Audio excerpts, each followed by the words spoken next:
Who's afraid of Virginia Woolf? Virginia Woolf, Virginia Woolf. Who's afraid of Virginia?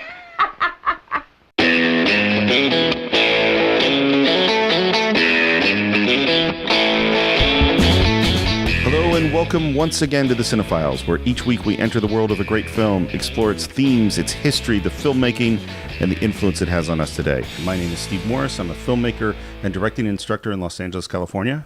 Hello, guys. I'm John Roca. I'm a voiceover artist and actor and a host of numerous shows here in Los Angeles. And today we're very lucky to have a very special guest. Kathleen Early is a fine actress who has appeared all over regional theater in fantastic plays. You might have seen her on Grey's Anatomy or Across the Universe. And of course, she acted for me in my film, The Assistants. Kathleen, welcome to the Cine-Files. Thank you for having me.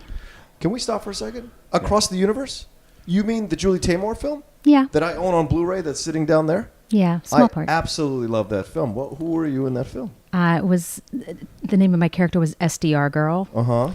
And in the scene where they sing Revolution, I'm in there. I introduce her to revolutionaries. It's awesome. Oh. Yeah. I'm stoked even more so now. That's awesome. It's a really cool movie. Yeah, I enjoy it. Yeah.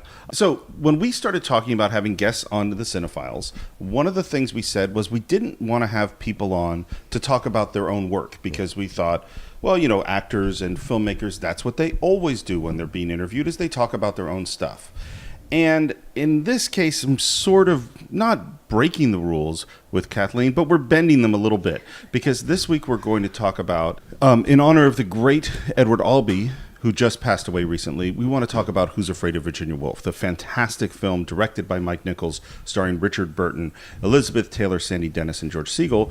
And while Kathleen did not actually work on that film because I believe that she did not exist in 1966. You would be correct. But you do have a special connection to Edward Albee. I do. I was lucky enough to be cast by him twice in New York. First in his in the New York premiere of his play, The Play About the Baby, in 2001, and then later on in 2007 for the Broadway national tour of Who's Afraid of Virginia Woolf, starring Kathleen Turner and Bill Irwin, and Nick played by David Furr. So you were actually in the play that we're going to talk about that this movie is based on. I was. I had the joy and terror of playing Honey every night, 8 shows a week. For how long? For 5 months. Wow. And if I'm correct, the play is 3 acts. It is 3 acts. And it's extensive what Honey goes through more so than the movie. It is. That's true, yes. Yeah. And there were, even for our production, there were cuts. But the play runs 3 to 3.5 hours, depending on how long your play is, your version of it. Right. But originally, Albee had titled the play The Exorcism. And later on that became the title of the 3rd act alone, and Who's Afraid of Virginia Woolf was like a byline or a tagline after that became the title of the play. It's one of those titles that sort of you don't understand what it is, and then it becomes, well, that's what it is. Right. Yeah. At a certain point, it just becomes this. And what was it like working with Albee? How closely did you work with him? It was pretty incredible for somebody, kind of new to the business as I was then. He was, as I said, at the casting and audition process, and then throughout the rehearsal process, which was about a month. He was there almost every day and would give notes, but through the director. For this production, it was Sir Anthony Page.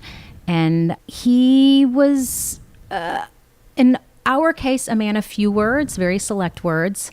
And with me, he was always fairly soft-spoken, although I have heard and read that was not always true. Yeah, he could be pretty terrifying. Right. Yeah. There's a guy who's multidimensional? Exactly. No, yeah, that can't be right. That can't be right. I can't imagine being a director, directing this play, and having Edward Albee sit behind me through the entire rehearsal process.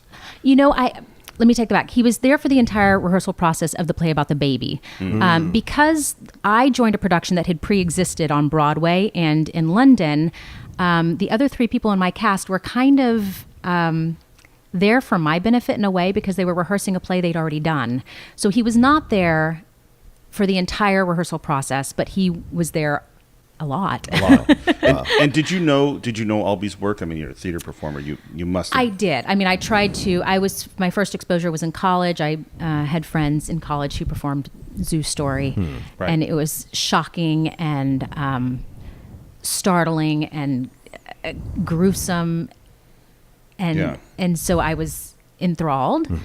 But yes, I knew of his work before I auditioned and was, somewhat in awe and trying not to toss my cookies with nerves. I think not. Well, and yet Sandy has to, or Honey It's has true. to. No, toss her cookies you can use it. over and over You can again. totally use Yeah. that nervous, sick feeling. Yeah, nausea plays a really big part for a character. I just played reality.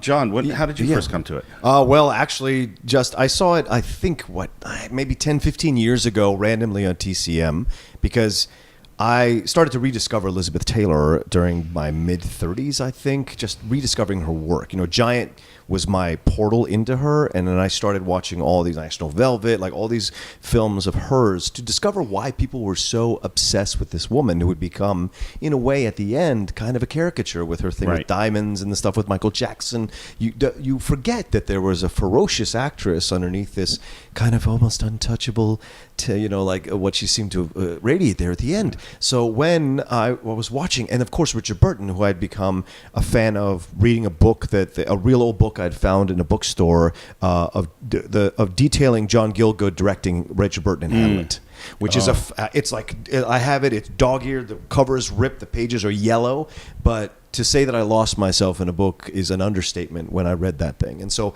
when they came on the screen, I was like, I haven't seen this movie. Let's take a look at it. And it was amazing to see Richard Burton work. And the story gossips between, their romances and whatever, and their marriages and whatever. But like the power that they have in the chemistry, my word, to watch the movie and to see what they bring to these parts. And I've never been married, so I'm only watching through a window to see what this must be like. That's exactly how all marriages are. It's exactly like that. Well, I'm just saying. I'm sure there are tensions. Albee hadn't been married either, and Wow. he wrote it. Interesting. Yeah. Do you know what he based it on? Was it his own? No. I mean, his own parents or anything? Some of the dysfunction, yes. Okay. Yeah, he has. So Albee's adopted and has wow. had a extremely difficult relationship, from my understanding, with his mother, who was a strong, difficult, somewhat crazy, not particularly nice lady. That's my understanding. Yes, and he did admit later on that if there was a couple that he knew through one of his university stints, that this was perhaps loosely, not based on, but maybe inspired by, and a towering woman who, and a husband who was somewhat lesser than or mowed over perhaps some of the time. So how I came to this Yeah. was, so I was, kind of a theater kid and wanted to be an actor. And I saw Zoo Story when I was in high school. Someone did it in high school. And even then you felt the power and the humor and the speed and the intelligence of that play. And that was the first sort of hint. Then I get to college and I'm a theater student and I'm in my first semester, and we're reading Hamlet, and we're reading Sophocles, and we're reading Arthur Miller, and then I get this book, Who's Afraid of Virginia Woolf? So I read it before I saw the movie or saw the play. And I should say, we say this a lot in the podcast, which is that, we're going to spoil everything. So if you haven't seen this, you need to stop. now. Right. And we say it kind of jokingly. This time I'm really serious. This time you're serious. Yeah, because there's spoilers that it might have happened in High Noon or in something else we might have talked about. But I remember sitting and reading this play, and when the twists happen and the reveals happen and the secrets happen, and there's not just one, it's twist after twist after revelation after revelation. It shattered me. It's devastating. And at the time, I was just starting to write plays, and it was like suddenly finding yourself standing next to Mount Everest, where you go like, this is what you're trying to do. This is a play. This is what it is. And the intelligence and the power, the genius of this play, and this is just me alone in a dorm room with a little paperback. Word after word after line, the complexity and the brilliance and the humor and the brutality of this play is off the charts. And this is my favorite play. There's Period. bar none. Wow. Yeah, this is it. And it's, it's not that I don't love Hamlet. It's not that I don't love, Death of a Salesman. There's a lot of plays that I love, but this is the one. This is the pinnacle for me of American theater. And so then it was a few years later that I finally saw the film, and the film locked into me. And I've seen other productions, including before we'd even met, I saw you in with Kathleen Turner, and it was a great production. Thank you. But still, the model in my brain is Elizabeth Taylor and Richard Burton. That's just what it is. And what's interesting about it is they're not who Albee would have wanted. No, he No. wanted Betty Davis. Yeah, And James Mason. and James Mason. Which Yeah, would have been awesome. they would have been great. I love They would James have been Mason. great. James, it makes perfect sense. It is a little weird for Betty Davis to come in and have to do an impression Right? of herself. Yeah. On the Mimic her own Yeah. line from a movie that she'd been in. Yeah, that's a little strange, but Betty Davis would have been fantastic. Yeah. So we have a bunch of history to sort of talk about. We talked a little bit about Albee. We also we got to talk about Elizabeth Taylor and Richard Burton. So for those of you who don't know, Elizabeth Taylor is, I would say, and I don't know what you think, John, the biggest female star in the world at the time. At the time, She yeah. had, at that point, just made the first female star to make $1 million in a movie playing Yeah. Cleopatra. Right. And for this, she was paid 1.1. She's Wow. paid 1.1 for this? 1.1. Wow. Burton got 750,000, and Albee made 500,000. Wow. Wow. Sure, Seagal got like 50. Yeah, and just to be in it. And not only was Elizabeth Taylor this great star, Yeah. she was a great beauty, and that's all everyone talked about was this is the most beautiful woman in the world, and that she was also a star in the sense of being in the gossip page all the time. Every element of her life, her marriages, her love life, her first husband is killed in a plane crash. Like all of that was, you look the at Eddie Fisher stuff, all that stuff. Yeah. And you look at that, and that's, Brangelina today or something like that. Along those lines, she put on 30 pounds Yeah. to play Right. this part, and they fired the first cinematographer for trying to make her look too beautiful. Right. Well, and he also was talking. He wanted to film it in color, and he Right. wanted, Right. yeah, and we had to go from her. Right before this, she does Cleopatra, which she gets paid $1 million for.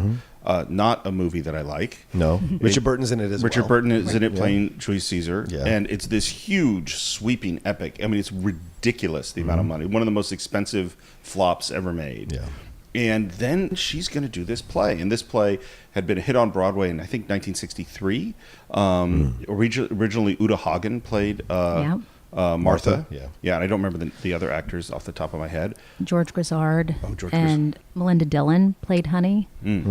And it was a huge hit, and literally within a few weeks after it opened, Jack Warner of Warner Brothers, Jack Warner, saw it and bought the rights. Yeah. Right away. Now, how are they going to do this movie that is the language is something that's never been seen on screen, and the content has never been seen on screen before, but they decide they're going to get it. And the last person in the world that you would think could play Martha is Elizabeth Taylor. We should talk about that for a second, too, because this is Jack Valenti has just come into the MPA in 1959. He is reversing the code that had been, if you want to do some research about film, find out about films that were done under the code. Yeah, the Hays Code. The Hays Code, which they could like kick out certain films. You couldn't put sex on screen. You couldn't put cuss words, all these kinds of things, which is very similar to what when we talked about Cine Paradiso, what the projectionist was supposed to do in the early 40s and 50s when he was putting those films up there to cut those parts out. And so this is a film that comes in, it costs $7 million, and they're like, the executive apparently sees the first cut and says, oh, we bought a $7 million snuff film or something like that, Yeah. Right. full of cuss words, because we think it's simple now, but this is the first film that kind of opened that door to what we see later on in the 60s, late 60s, of these exploring these themes of destroying suburbia and exploring cussing, exploring the free expression. And this was even a slightly altered version from Yeah. Albee's original. Yeah, they pull it back a little bit. Yeah. Not too much, Not though. too much. I mean, that's one of the interesting things is at first, like they hire a screenwriter, which to me is just mind-boggling to me. Like, what do you do? You're hired as the screenwriter. Well, later on, come to find out, the actors all went back to Albee's That's right. original script. And Nichols did too. Yeah, yes, the except for the two lines that take them to and from the bar, Right. basically, Yeah. the cafe. But originally the screenwriter was hired, and one of the changes he made was that they really had a kid. Yeah. And so we should tell a little bit and wanted about, him to have hanged himself at the end. Yeah, that the For kid real. had committed. Yeah, And Nichols said, "No way, I'm not going to do it." And we should talk a little bit about what this movie is. So the plot, I don't know. It's such a big. It's so small and so big. It is a couple on a university campus. He is a professor. She is the daughter of the president of the university. And it is late at night, 2 a.m, after a party. And they have invited another couple who are young, who just started at the university, back to their house for a few drinks. Right. And hilarity ensues. Well, I tell you, I don't laugh once during this film. Because the things that they're talking about, and I don't mean because it's not a dark comedy, it absolutely is a dark comedy. It's unsettlingly powerful and invasive into relationships I'm like, if I was in something like that, which I have been in my experience, I've been Richard Burton, I've been the cuckold to a very powerful, strong woman, and you don't know how to be a man in those situations because you get such mixed signals all the time. So it was fascinating for me to watch it again in preparation for this podcast and explore both relationships. And that's what's so interesting to me about the film. I couldn't laugh because it's so close to the truth that it scares you more than anything else. Because they proceed to go at each other. Yeah. And particularly George and Martha, which is Richard Burton and Elizabeth Taylor, are the most brilliant, vicious, genius attackers that you could ever possibly imagine. They make tearing each other down into a fine art, and both in completely different ways. One of the reasons, by the way, that no one thought Elizabeth Taylor could play this part is that Martha's supposed to be older. She's supposed to be in her 50s. Yeah, in her 50s. 52. Big brain, unattractive, a primal force sort of character. And no one had seen Elizabeth Taylor do anything like that ever. Yeah. She had been beautiful and demure and romantic, and that is how people saw her. Yeah. So her taking on this part is crazy. I completely agree, and which makes sense is when later on in her life she felt that this was her finest work. Reflecting back on it, she would say, she felt she'd done her best work on this movie, and it's with this material, given this kind of depth that you can, in such range. And I love part of the torture that you see and how they go to the point of actually finally physically throttling, a physical chokehold. But at the beginning, what I really like about this version, the movie that you don't always see in a stage production, is you see the love between them. Yeah. Right. They're like these kind of beautiful, tender moments where you're like, oh, they love each other. And then you go, oh my God, do they? Right. This is love? I actually fell for him. There. Martha's a romantic at heart. That I am. I actually fell for him. And the match seemed practical, too. For a while, Daddy really thought that George had the stuff to take over when he was ready to retire. And we both thought that naturally... Stop it, Martha. Oh, what do you want? I wouldn't go on with this if I were you. Oh, you wouldn't, would you? Will you not? You've already sprung a leak about you-know-what. What? What? About the sprout, the little bugger, our son. If you start in on this other business, Martha, I warn you. I stand warned. Do we really have to go through all this? So anyway, I married the SOB. I had it all planned out. First, he'd take over the history department. Then when Daddy retired, he'd take over the whole college, That was the way it was supposed to be. Getting angry, baby, huh? That was the way it was supposed to be. All very simple. And Daddy thought it was a good idea, too, for a while. Until he started watching for a couple of years. Getting angrier? Until he watched for a couple of years and started thinking that maybe it wasn't such a good idea after all. That maybe Georgie boy didn't have the stuff. That maybe he didn't have it in him. Stop it, Martha. Like hell I will. You see, George didn't have much push. He wasn't particularly aggressive. In fact, he was sort of a flop. A great, big, fat flop. Stop it, Martha. I hope that was an empty bottle, George. You can't afford to waste good liquor. It is it's a savage love. Some version of love. Yeah. Right. And it is so painful to watch. But they couldn't do it if they didn't love each other. You know what I mean? It's true. That's the...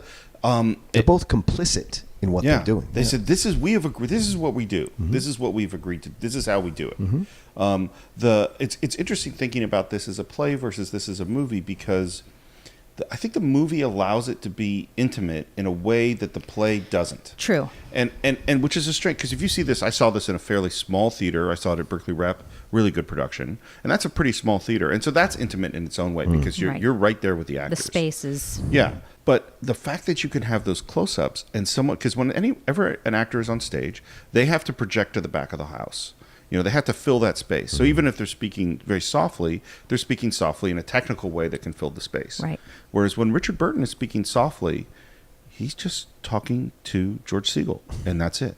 And there's and you're in that close-up in a way that you can't be in a close-up in a play. Right. If somebody's talking to themselves on film, it has a whole different feel than if they're talking to themselves in front of 1,200 people. Right. And film invades a private moment, whereas theater is never private because you're sitting with 300 people in an audience, or 400 or 500 or 1,000 people, depending on the stage. So there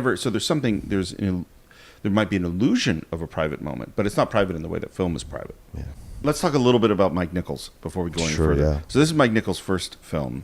He's got a fascinating career. He's a German immigrant, grew up in Chicago, and he began doing improv at the company that became Second City. So he's essentially exists at the founding of Second City. Like, we think of Second City for John Belushi and Gilda Radner and all those Saturday Night Live people, but it existed 15, 20 years before that, and there he met Elaine May and formed one of the greatest comedy teams of all time. They're on Ed Sullivan, they were on Broadway, they were huge headliners as this comedy team. And you can go on YouTube right now and you can watch old Nichols and May sketches. Mike Nichols and Elaine May. Good afternoon. Good afternoon. Welcome to Long Dust. Can I help you? Yes, I read your ad. I'm interested in the $65 funeral. Was that for yourself? No. For another. May I ask, where did you catch that ad? TV Guide. Just trying to find out where our trade comes from. I am afraid that I'm going to have to ask you some questions. Yes, that's all right. All right. Can you tell me, what was the loved one's name? Seymour Maslow Freen. Is that hyphenated? It was.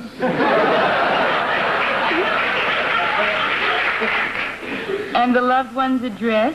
441118 Southeast Huguenot Walloon Drive.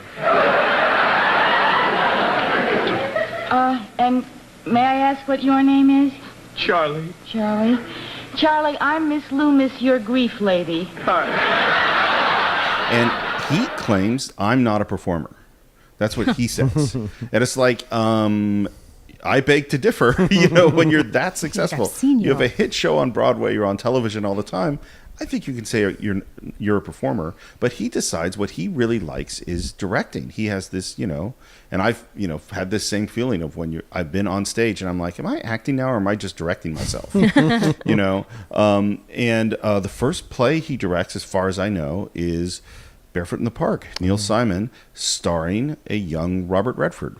Right. And that is a huge hit, huge hit. And he becomes essentially the biggest director on Broadway in the early 60s. Wow.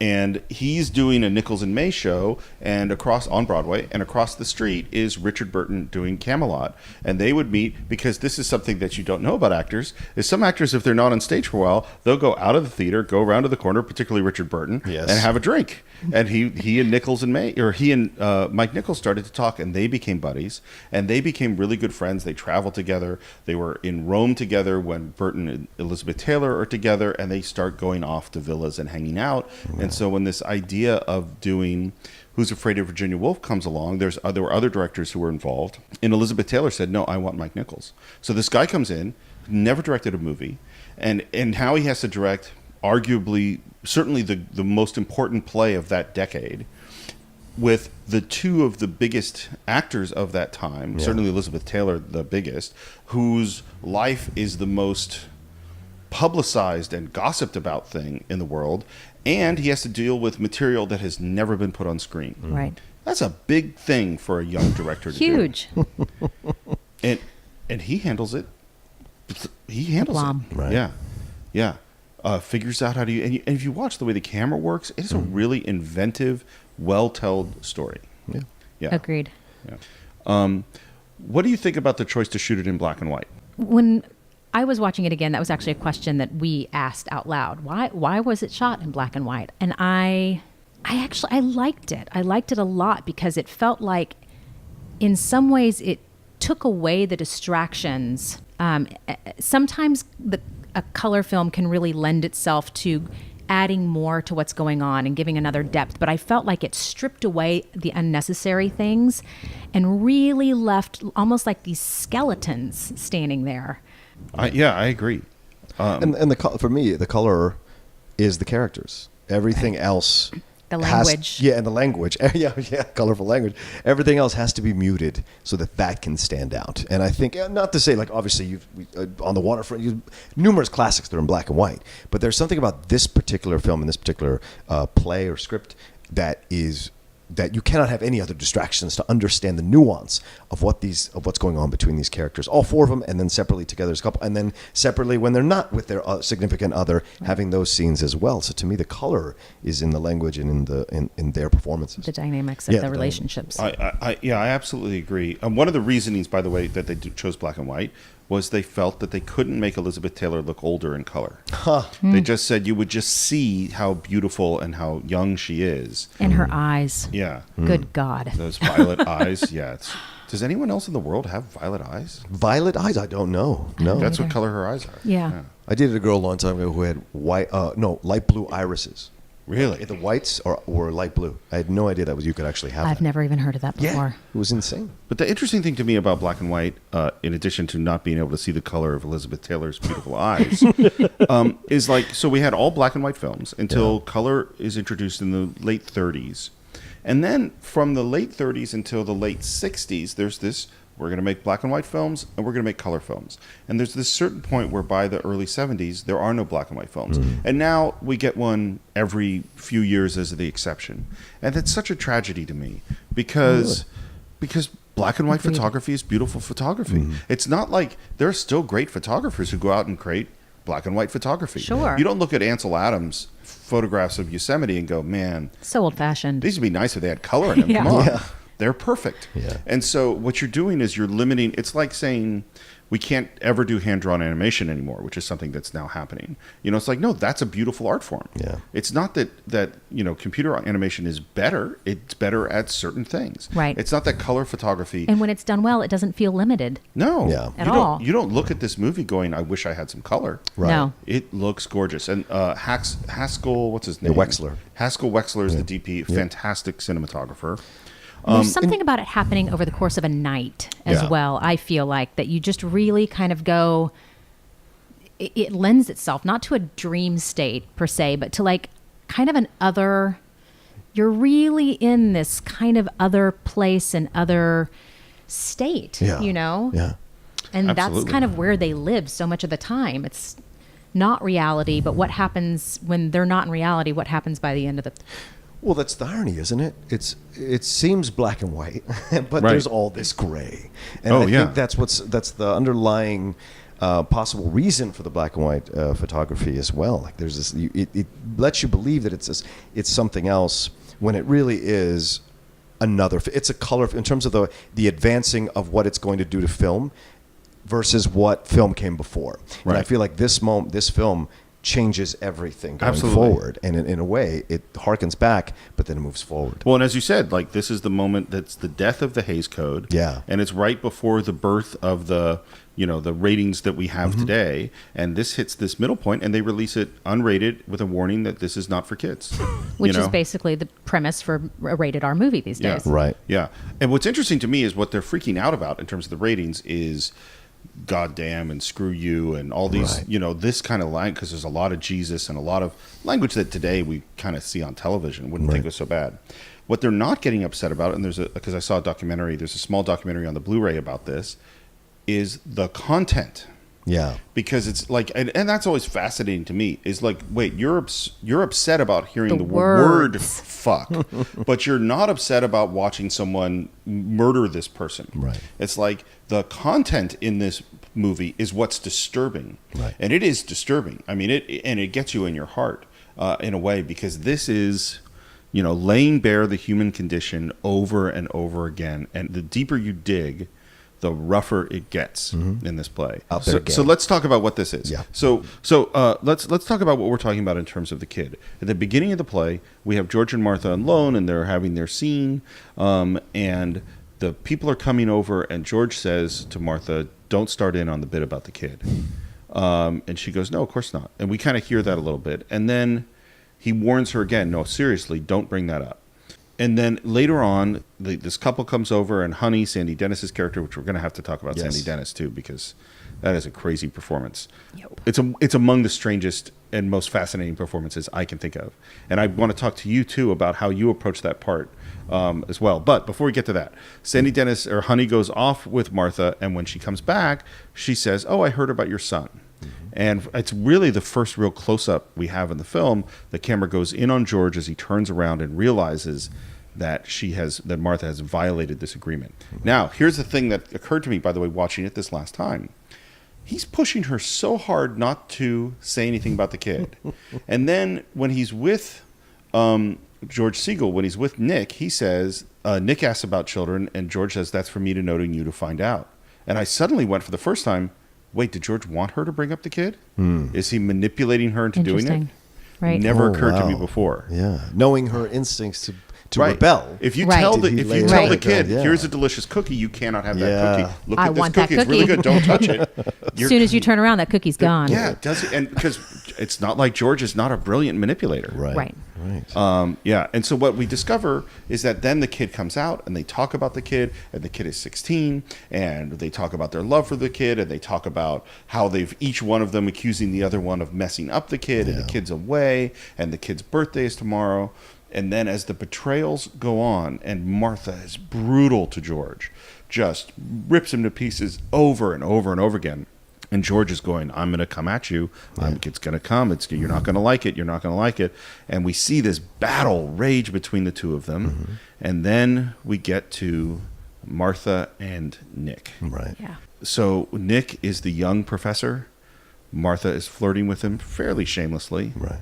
And throughout a lot of it, we're going, how serious is this? What's happening here? And misrepresenting what he does. He's a biology professor. And Right. she says math. Right. And what's interesting about the character of Nick is no one ever says his name in the movie. Right. He's never named. No one ever said. Every other name is said, except Nick's, which is interesting to me. Well, and Honey's a real name. I was like, is that her real name? Right. No, it's not. Oh, it's not. Are you sure? Really? Yes, This correct. seems like the window to open. So now. how do you know? So is it in the play that it's not her real name? Or It doesn't. No, it doesn't say that in the play, but from Albee himself. Okay. It's not her real name, but that's what she's called, and that's how we know her. Yeah.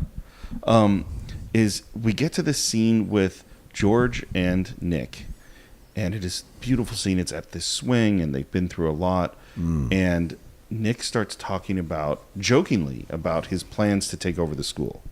And George is egging him on. "Oh, well, then you're going to take over the history department." And then Nick is drunk and playing along. "Sure, I'm going to take over the history department."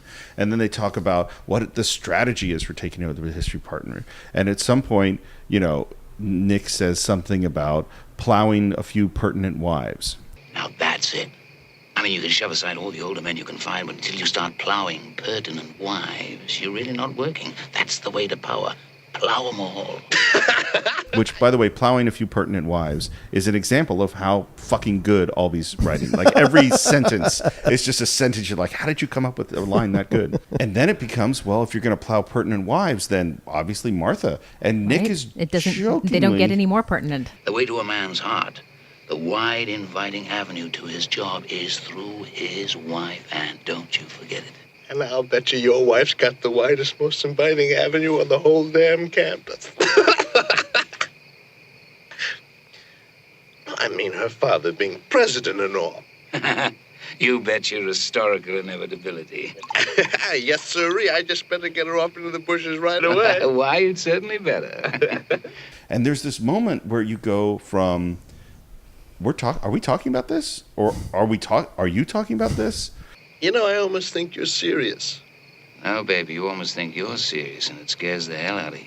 And then, of course, we're getting to the point where this is actually going to happen. And after this huge fight and violence and all these other things, George comes home and sees Through the bedroom window. Martha and another man ostensibly having sex. Right.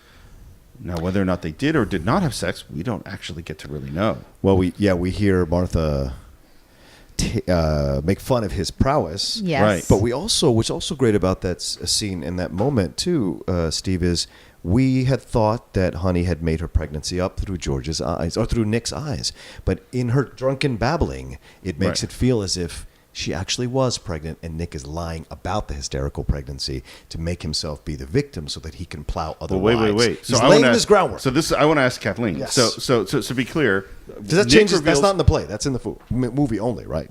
No, it's in the play. That she says that she thought she was really pregnant and lost it?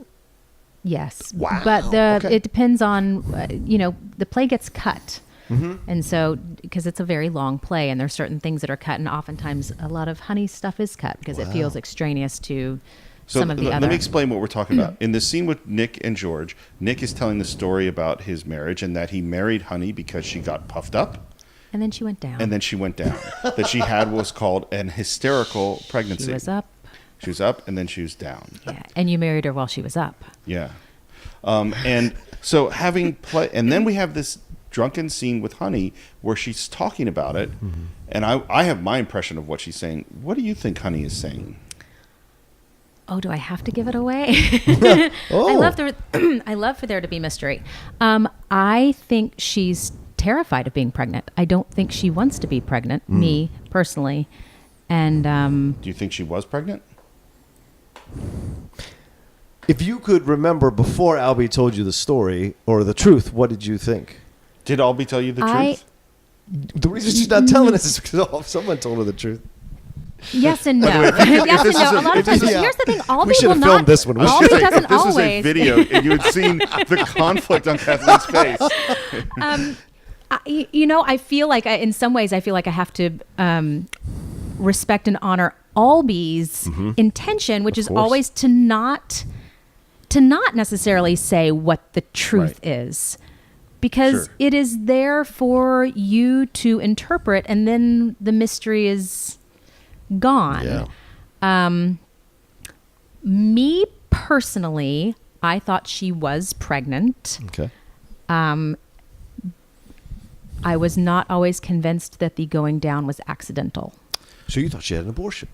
Perhaps. That's what I think watching the movie. Yeah.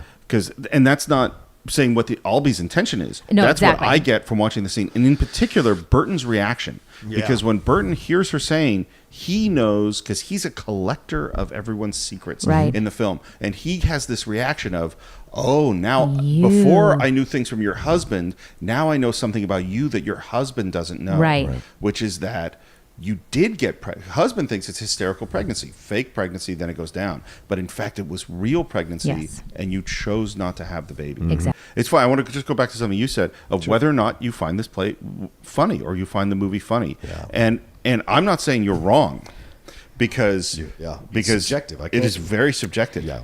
Even though I know what's coming, I still find things funny. And maybe because I am so close to some of it, I find things particularly funny because of What you know. right what I do know and how things are played. But I found myself I'm not laugh out loud. It's not like watching a sitcom, but there are things where you're like, God. Well, listening to George talk. That reaction I had. Yeah. If that counts for laughing, then I did laugh. Because through the movie, I'm like, holy wow! Like it's through most of it. So yeah, that's, listening to George talk is like it's like a miracle. Yeah. I mean, the things that he says and the speed at which there were times where when we watched it, I had to stop, Rewind, and go back and what did he really say? Did he just say that? Oh my god! Like at one point, he calls her honey boobs. Yeah. Like you're just like, but then he's on to something else. It's like, what did you say? And you see particularly the character of Honey, she's behind for most of it. Oh, so behind. You know, and every once in a while sort of picking up going, wait, that seems familiar to me.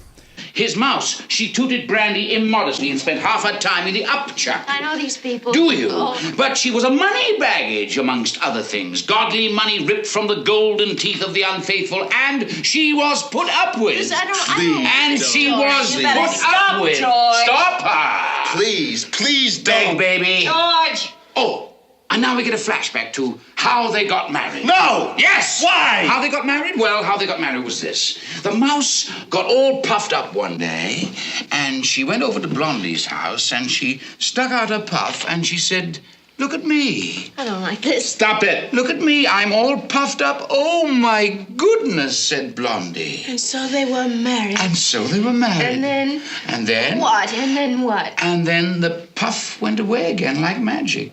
Poof. The puff went away. Poof. Honey, I didn't mean to. Honestly, I didn't mean to. And this is fertility is a really key part of this story. Is that George and Martha couldn't have pregnancies. Yeah. You know, there's the whole scene where we're talking about the hysterical pregnancy, and George says Martha doesn't have hysterical pregnancies. Right. Martha doesn't have any pregnancies at all. Right. Which you hear early on when you're still hearing about the kid, and it's like, oh well, except for the one time. Right. And then of course we get to George is plotting his revenge for seeing them sleep together, and there's some bells which Honey hears, and he comes up with this idea, which is horrible. And the idea is, which we reveal later, and he uses Honey as his witness, that a man from Western Union came. The bells were the doorbell. And Honey is confirming this. Yes, this happened. And that the telegram was that the kid is dead, that the kid has died. Right. And this goes back to me reading this play. Because when you're reading the play, there are things that ring wrong about the kid story. I don't understand the kid story, but you don't believe. Why isn't the kid there at 1:30 in the morning if he's a teenager? Where is the kid, and why? How can they argue about the kid's eye color? I mean, that just seems so strange. Right. And the way they talk about the little bugger, and the way they're, it's like, and not bringing up the kid. Stop calling him that. And that, well, if you had a kid, then the other people at the university would know about the kid. I mean, right. And then you slowly, just as Nick has the realization, oh my God, I think I know what's going on here, or oh my God, I think I understand. There's no kid. They've made him up, and now George is killing the fictitious kid. Yeah. Well, Martha, I'm afraid our boy isn't coming home for his birthday. Of course he is. No, Martha. Of course he is. I say he is. He can't. He is. I say. Martha! Our son is dead. He was killed late in the afternoon on a country road with his learner's permit in his pocket. He swerved the car to avoid a porcupine and drove straight into a... You can't do that. Large tree. You cannot do that. Oh, my God. I thought you should know. No. No. You cannot do that. You can't decide these things for yourself.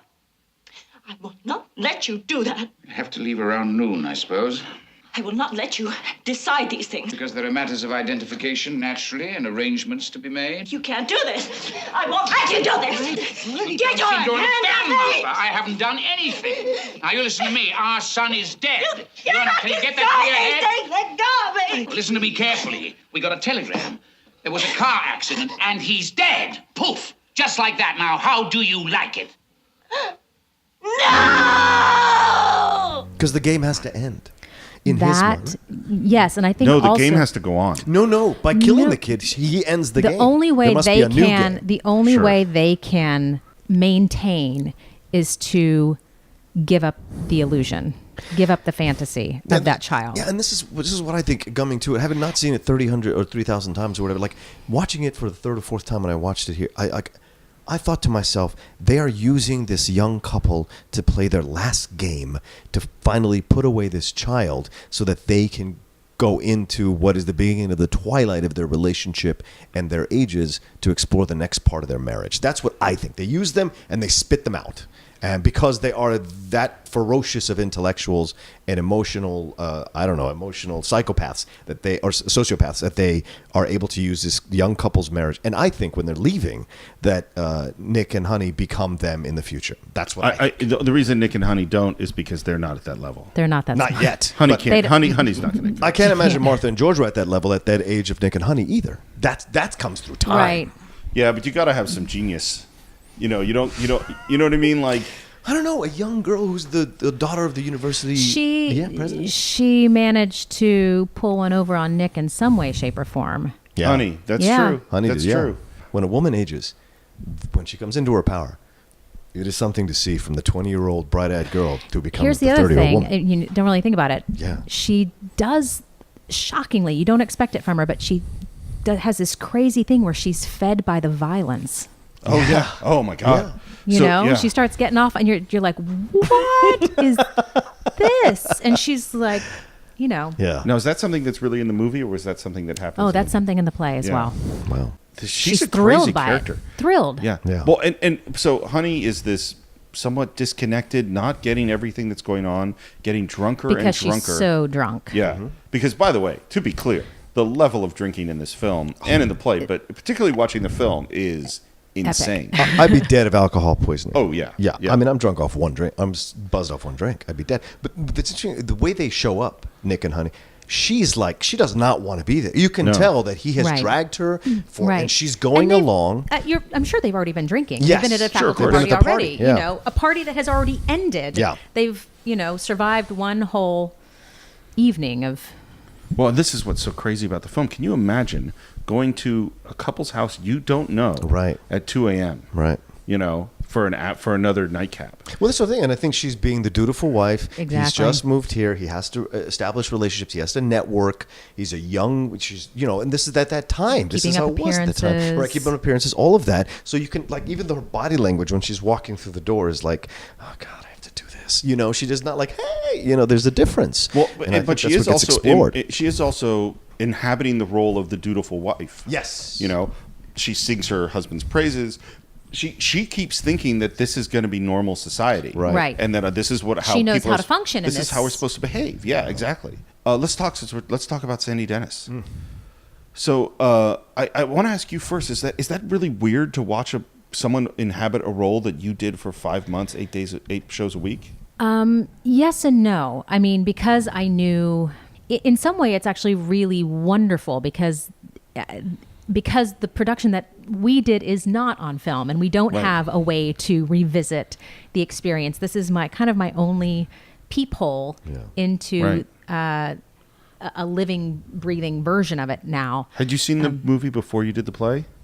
I had, but I didn't want to. I didn't watch it for the purpose of auditioning for the play. I did not because of that. I had seen it, and then I was like, oh, I don't want to go back to that because I don't want to. You don't want to try to copy what somebody else is doing. Well, and particularly her performance is so Sandy Dennis. I think it would kill you to even have that in your head at all. Yeah.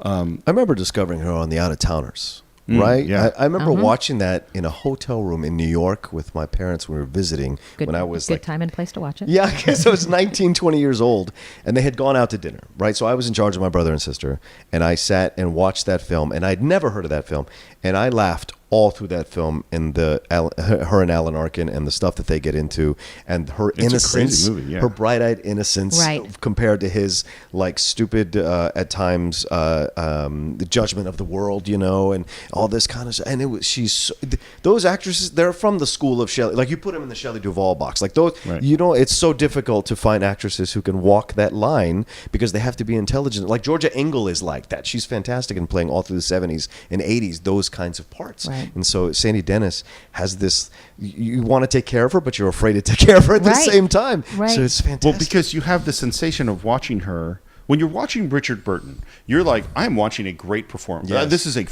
is a brilliant actor at the top of his game.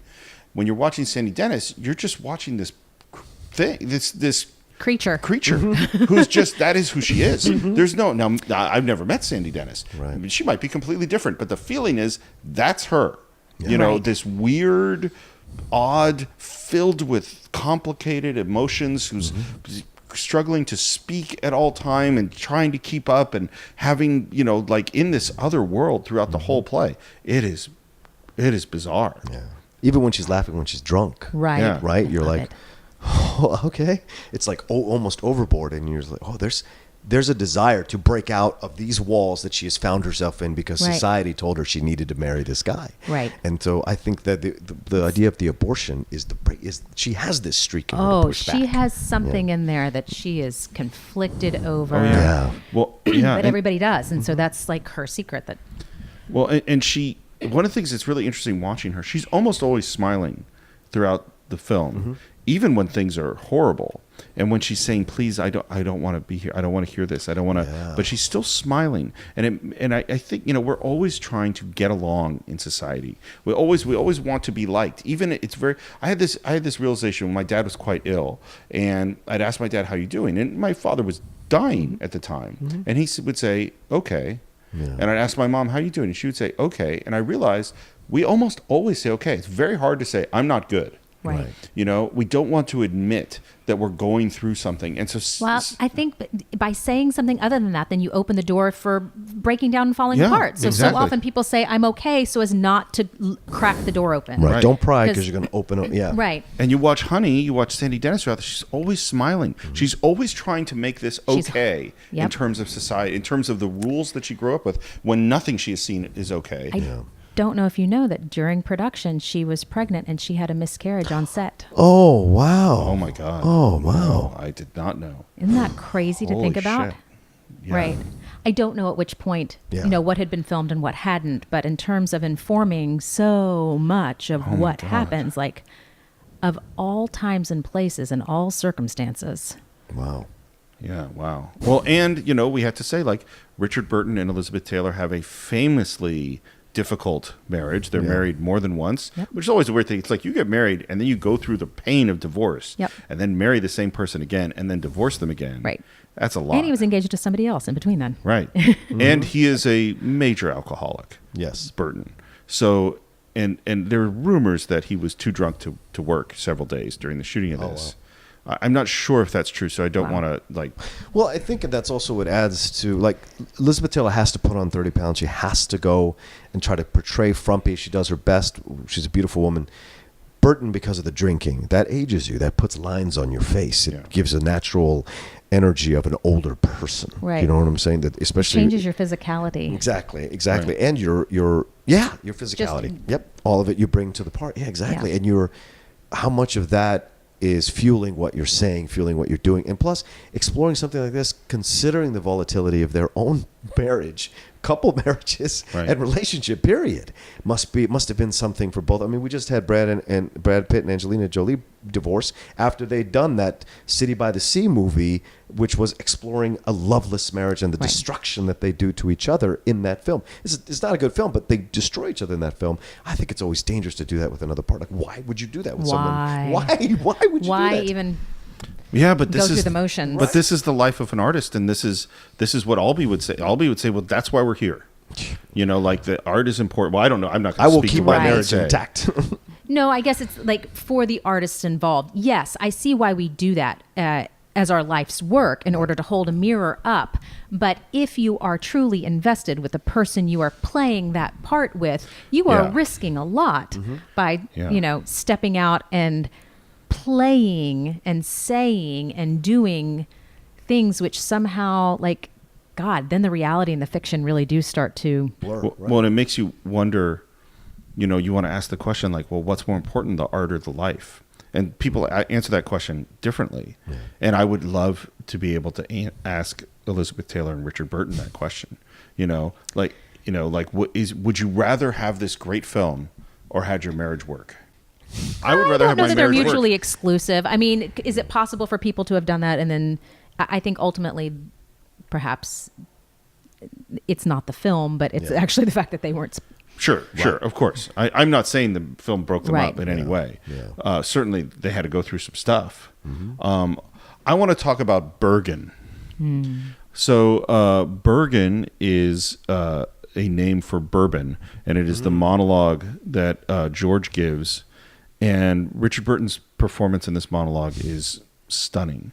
mostly because it's so flat, I think. Isn't it so so strangely and startlingly flat. Yeah, he's just saying this thing, and he's putting, and it's so intimate. The camera's right up close, and he just is saying this story, and it's quite long. There's no cut, and it's just a close-up as he's telling you this story, and there's something so captivating about it. And by the way, he was having trouble remembering his lines at this time, and Nichols was really worried that he would be able to get through a whole take. And he had cuts to George Siegel so that he could cut different performances together, and they do it 3 or 4 times, no good. He keeps losing his lines. And then they do maybe 5th or 6th take, and he gets it, the whole thing. And it's just perfect. And Nichols gives him a hug and a kiss, and they wrap for the day, and they're like, that's it, we got it. And they look at the rushes the next day, and they're overexposed. Oh, my God. And it looks like Mike Nichols describes them as high noon. And he basically goes up to the cinematographer and says, I don't know what you have to do, but you have to make this work. You have to make this look like nighttime because we're never going to get that performance again. And they did. They stopped it down and they processed it, and that's the shot that's in the film. Wow. That's amazing. The performance is, I don't know how you could do a performance that's so flat with so little on it that is so 100% captivating and involving. It's like it vibrates at a different level. It's Yes. so small and so fast that it almost seems like nothing, but there's so much. We drank free that night. And we were bought champagne by the management, by the gangster father of one of us. And of course, we suffered. Next day, each of us alone on his train away from the city, and each of us with a grown-up's hangover.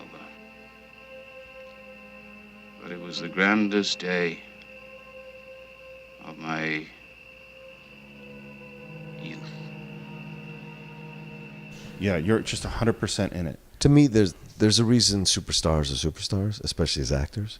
There's something about their energy or their essence that you gravitate to, or millions of us gravitate to en masse. And I think for me, what I'm seeing as an actor watching that, I'm seeing all the technique that he's been trained with drip away or fall away, and it's just Richard Burton talking to you about this. Right. How he would if he was sitting with you late at night and you're an old friend of his, and he's just talking about it. Yeah. There's no extra, I'm No saying it like this. playing, There's no presentation. Yeah, right, exactly. It's just truth. Right. And that's straight truth. Right, straight truth in the middle of this insanely weird film. Which is one of the reasons it makes Right. it so...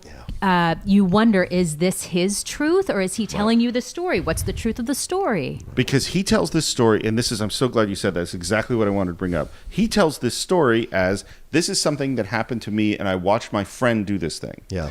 Then we later hear Martha say, he had this book about this thing, and then later she says, no, he says this really happened to him, and that we're in this we're like 3 levels deep in this lie. and then when he kills one of the characters in the Bergen story, or the main character in the Bergen story, which may or may not be him, he says, with his learner's permit in his pocket, he's driving down a country road with his dad, and he swerves to avoid a porcupine and goes into a tree and kills his dad. That's when he tells the story. When he then kills the little bugger, his son, when he describes how his son died, he says he swerved to avoid a porcupine. He tells the same story. So now we have lie upon lie upon lie. And so maybe George is a person who accidentally killed his mother with a shotgun and killed his father in a car accident. Maybe he didn't. We don't, and that's the moment you're in the sort of the third act of the play, you're in the end, and the lies have twisted on themselves in so many ways that you go, oh, I can't know what's true. Including, and I want to get back to this, is Nick a houseboy or a stud? Good question. Watching it again, I thought, oh my God. At first I was like, oh, he's a houseboy. And then I was like, no. He's a stud. He's a stud. And then you go, oh, maybe she just said he was a stud to make him feel better. Yeah, it's so not clear, which is the beauty of the...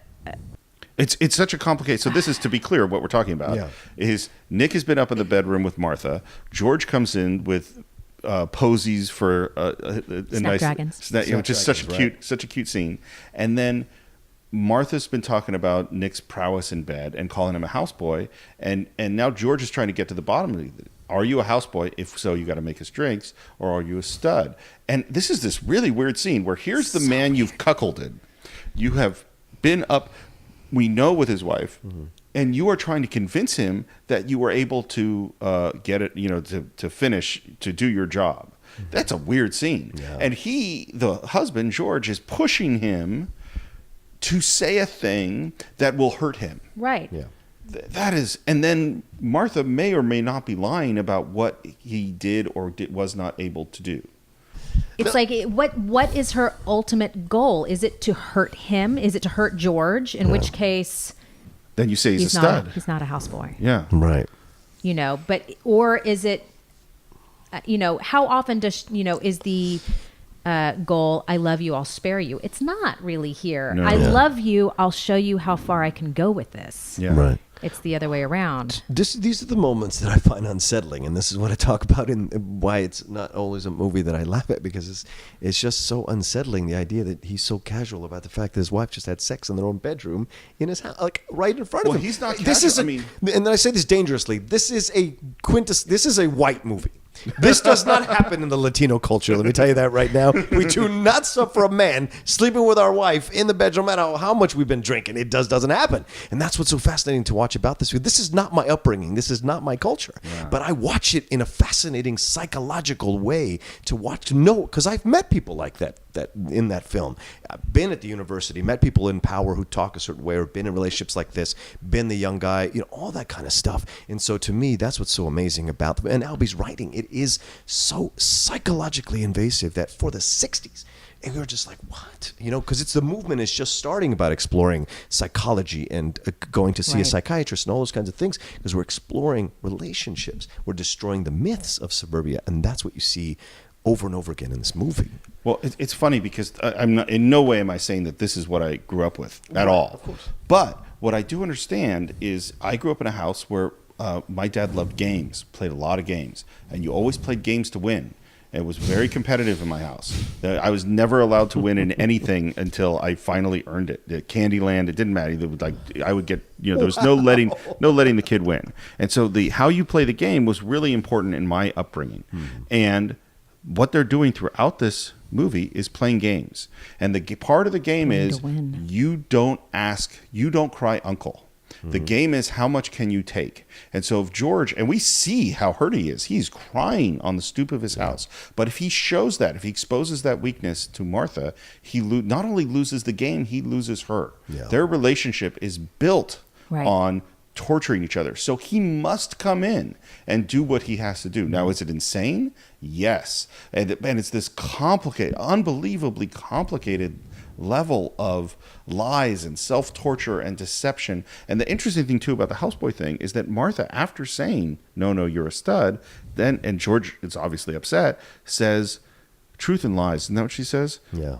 Or something like, truth and lies, George, don't you understand? And I think she might be giving him a hint that he's a houseboy. Jesus. Truth and illusion. Who knows the difference, eh, Toots? Eh, houseboy? I'm not a houseboy. Look, I know the game. You don't make it in the sack, you're a houseboy. I am not a houseboy. Then you must have made it, yes? Yes? Somebody's lying around here. Somebody's not playing the game straight. Come on. Who's lying? Martha, come on. Tell him I'm not a houseboy. No, you're not a houseboy. So be it. Truth and illusion, George. You don't know the difference.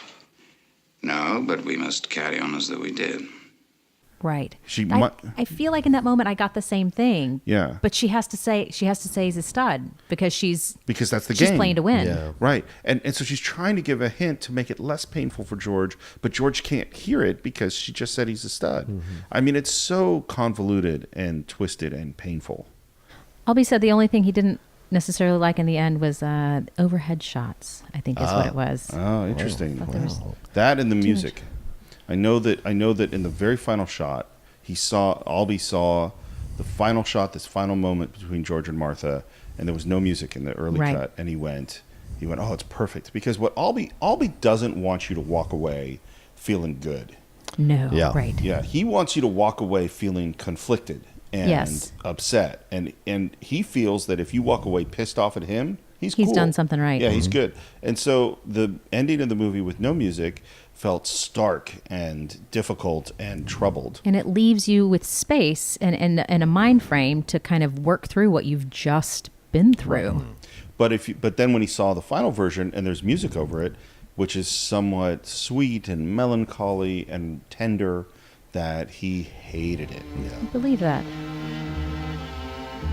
All right? Yes.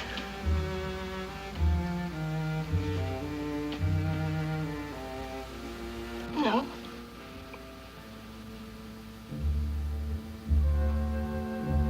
Who's afraid of Virginia Woolf? Virginia Woolf. Virginia Woolf. I am, George. Who's afraid of Virginia Woolf? I am, George. I am.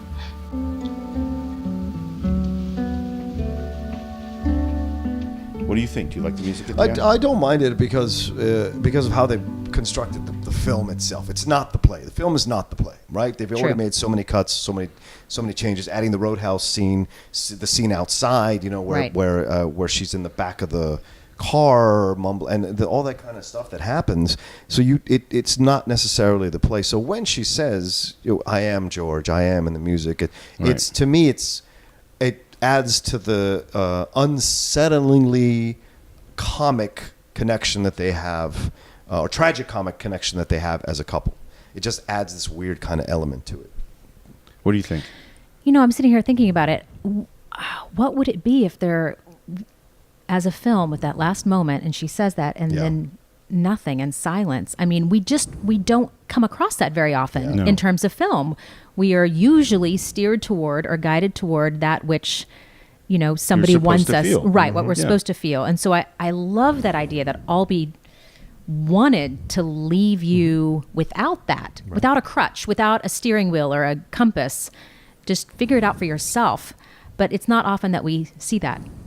Well, part of that is the difference between theater and film. True. Is that theater is generally for an audience who are willing to deal with more ambiguity for whatever reason than film audiences. For me, I like the music. I totally understand the argument of why not have it. Of course. But for me, I think the play is conflicted and confusing and upsetting enough that it's okay to throw the audience a bone. Yeah. You're so generous. I know, it's true.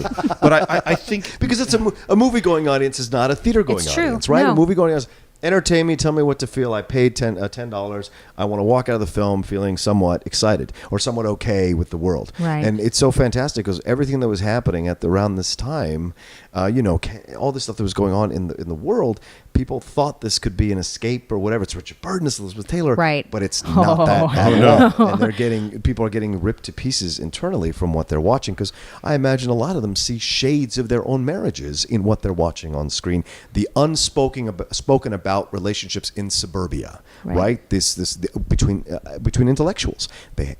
If you're that smart, you can destroy someone on levels that someone who's stupid cannot, and it can be even more vicious. Well, and it's interesting with the music, because Albee says, and I've heard him in interviews saying, George and Martha love each other.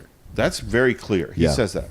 And to me, that music in the end is where you know they love each other. If you don't have the music in the end, you don't know that they love each other. That's interesting. In the same way. Whereas when you hear that music and it's so tender and you go, oh, and it to me, knowing they love each other makes it hurt more on a certain level. Because because you go Absolutely. like, oh man, you're going to do this again. And you've done this before. Right. And over and over, just a lifetime of... Yeah. I mean, we sense that this might be the biggest one. Right, yes, because he killed absolutely the now, child, right? Which was never in the plan, and because she violated the rule of telling someone outside about their game. So, John, final thoughts? For me as a novice to the movie, not as experienced as either one of you with your love of the movie, it was so interesting to re-explore it again at 45 years old, to see it from a completely different perspective than when I saw it when I was 35, and so there was so much here that my own personal growth I watch and see what those moments where I've been those characters, or I've been done those things or experienced those things.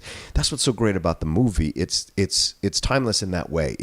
It will always apply because human beings will always do this kind of stuff. There will people doing this in the year 3000. There will be something like a version of this, and that's what's so good. And I do want to give a little bit of love to George Segal, which we haven't talked about enough in the film, who is so good and has to play. He has the less dynamic part of like he is the least dynamic character of all four, but still. Everything revolves around him. The sleeping, the stuff with Honey, or the stuff with George, all of it revolves around him. Yeah, huh? He's like the maypole. Yeah, he's the maypole. Yeah, exactly. And everyone else gets to fly around him because he is the one trying to figure this all out. He's the straight man, yeah.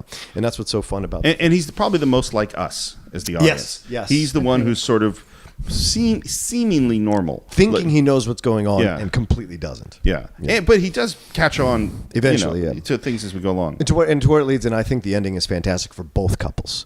They've taught that young couple what a possible future could be for them, and them at the end when Richard Burton is carrying Elizabeth Taylor up the stairs. I feel for the first time in the entire film genuinely that they do love each other as completely fucked up individuals, but they do love each other. I want to get your final thoughts, but now I realize I have two questions for you. Okay. I want to ask. Question number one, which I think is key to this play: why don't Nick and Honey leave? You want me to answer that? Yes. Well, I think for Nick, I think he has too much invested in what he's new here, and he's a climber. He wants something out of it. And what's in it for him? I mean, anytime you don't leave a room, what's in it for you? Mm-hmm. Why are you there? Honey's just, how would she get home? And she's to a certain extent, reliant on somebody else for that, make the move to exit. I mean, could she walk out by herself? Yes, but I don't think she's that person.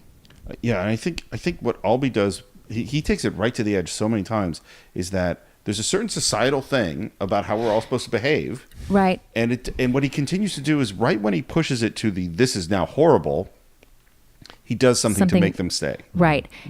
And for her, this is, as you're saying, this is unlike anything else. And there is this crazy, weird thrill for her being exposed to this insanity. Yeah. And it really touches upon some kind of deep need she has to let go, I think. Right. Well, she does dance like the wind. She does. Yeah. And this could be her parents. She could have totally had parents like that character. Well, she came from something. Yeah. I mean, her backstory is pretty interesting too. And my second question for you is, how are Nick and Honey after this? And I think this is one of those things that changes them forever. There's a deep, opened, throbbing, bleeding scar after tonight that they will never be able to act like it's not there. You know, once you open up, that wound, I don't think it ever closes. You might hide it, but I don't think it's ever the same. That's the irony that both of them go through the death of a child in their own separate way. Right. And it's how do they? One is really the death of a child. Possibly with Honey, and the other one is a fictional, but still no less effective and powerful to that particular couple, to the respective couples. So, your final thoughts on the film? I don't know that I'll ever have final thoughts on this film. I do hope to see it again, watch it again, because I feel like every time I watch it, I get something else out of it, and I notice something else, and I'll be waiting to hear your play-by-play commentary blow when you do that. When you do that one. That'll be something. Yeah, final thoughts. I feel like it's a really great American classic. Yeah, I totally agree. For me, I would say for people who want to be artists, if you want to be an actor, if you want to be a writer, if you want to be a director, this is one for you to study. So you can study it for Mike Nichols' camera work and how he blocks the actors and how he moves them around, when he uses handheld, when he's having you focus on someone in the background who isn't talking, which is something you'll see in Mike Nichols in The Graduate, you'll see it in Carnal Knowledge, is that the idea of watching the observer, watching George as Martha talks about him, these are things you watch as a director. And of course, watching Burton and Sandy Dennis and George Segal and Elizabeth Taylor and how they chew their way through this material is just unbelievable acting. We should say one last thing with the film. It was nominated for 14 Academy Awards, or all the Academy Awards you could be nominated for at that time, tying Cimarron. Right. And Every didn't possible. win. Yeah, go ahead. No, every possible category it was nominated in. And only won what Liz Taylor and Sandy Dennis won. No one else won. Cinematography. Oh, cinematography. Haskell Wesker won. Yeah, exactly. And by the way, should have won because Man for All Seasons is a perfectly fine film. It's a fine film. We're never going to talk about it. No, we're not doing that right now. It's fine. I rewatched it fairly recently, and it was much less good than I had remembered. It's whatever. It's annoyingly languid. It doesn't necessarily stand the test of time this will continue to. And giving it won directing, best picture, best actor, and it should not. Yeah. This should have won. And so for performance, for directing, and then for writing, this is if you want to be a writer, like I said at the beginning, this is Mount Everest. Every single line, every speech is filled with wit, it's filled with intelligence, it's filled with complexity, it's filled with unbelievable subtext, and maybe most importantly, it's filled with mystery. Yeah. You don't get to know. You get to feel all these things, but Albee is always keeping you guessing. Even though it's, someone gives you a huge monologue, and then you still go, I don't know. I don't know. Yeah. On that note, as always, we would love to hear what you think of Who's Afraid of Virginia Woolf. You can reach us on Facebook. Our page is The Cine-Files. That's CINE-FILES. That's our fancy spelling. You can reach me on Twitter at SR Morris. John, where can they reach you? You can always reach me at The Rocha Says, ROCHA, on Twitter and on Instagram. And please, every Wednesday at 5 p.m. Pacific Standard Time, the Top 10 show drops on the Collider Network, where me and Matt Knows count down the top 10 films, a particular theme of a film that's coming out that week. And then we just announced what I can say, Super Animation Game Time is now a go on the Twitch channel for Geek and Sundry. Yuri Lowenthal and I will now be interviewing people in voiceover animation and in voiceover video games who construct, write, produce, and act in these projects and discover who they are and how they got to be in this business. Are you going to have animators on the show too? Absolutely. Oh, that's great. Yeah. And Kathleen, I should have asked, do you do Twitter or any of those things? No. Oh, there's no way to reach Kathleen. Here's what you should do. Talk to Steve Morris. Yeah, talk to Steve Morris. Yes. Everyone contact me. I will send messages to Kathleen. I'm on Facebook. You don't want these people finding you on Facebook. Please you don't. can't trust the Cine-Files fans, I don't think. But what you can do is, if you love audiobooks, and I love audiobooks, is Kathleen is a regular audiobook voice, and if you go on Audible, you can search for her, and you can see how many books have you done now. You can. I don't know. I'd have to count. Wow, it's a lot. It's a nice number. It's a good number. Do you teach it as well? I have not, as of yet. If you have so many. It seems to so be an untapped potential. There are people who have far more than I do, but I'm certainly enjoying the early span of my career right now in audiobooks. All right, so that's it for this week, and we will see you next time on the Cine-Files.